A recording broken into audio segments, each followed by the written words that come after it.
It's going to be such an interesting period, this one, because it can go one or two ways. We're either going to go incredibly authoritarian and governments are going to try and control every inch of our lives, or you're going to go the other way and we're going to go towards a much more libertarian society where people say, you know what, we've tried big government, it hasn't worked, we've bankrupted the whole system. And I think there's going to be a big financial collapse in the coming years. And I think gold and crypto are going to be a big part of how you survive that.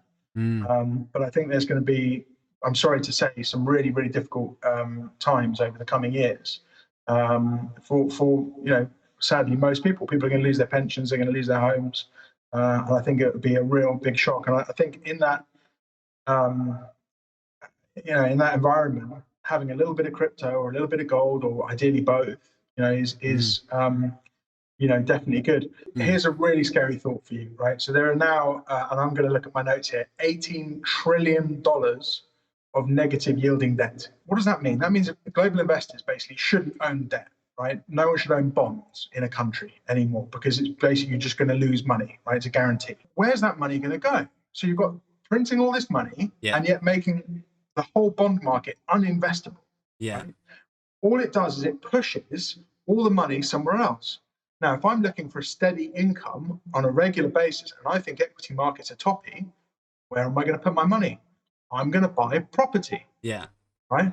Oh, shit. What's that going to do? It's going to drive up the property market. Yeah. It's going to drive up rents.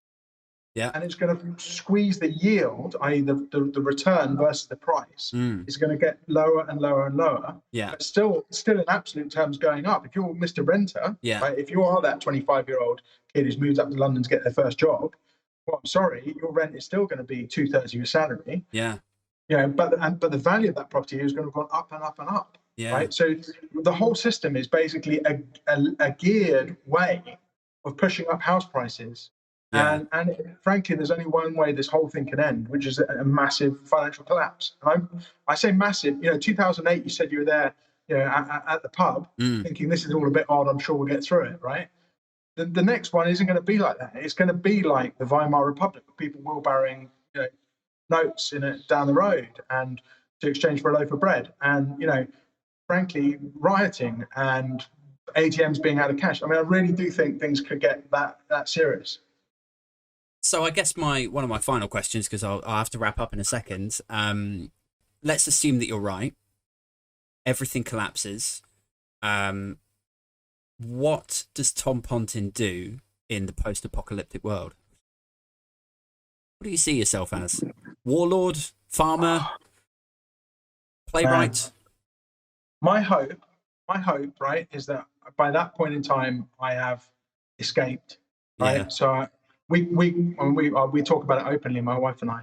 Yeah. I want to be what we call the nuclear option. I want to be out of the country, certainly out of the cities. Right. I want to be on my own land. Yeah. Generating my own electricity. Yeah. Because electricity prices are going to go through the roof. Growing my own vegetables. Yeah. With some high walls. Yeah. And hopefully some private security. There's an irony there, isn't there? Like, I mean, I work in tech, you work in finance, and you would think if you didn't work in these worlds, well, they're invested in the future of technology and they're invested in the future of banking and they'll have solutions and ways to fix all of this. But I really, I'm in the same boat as you. Like, I don't think this is going to end well.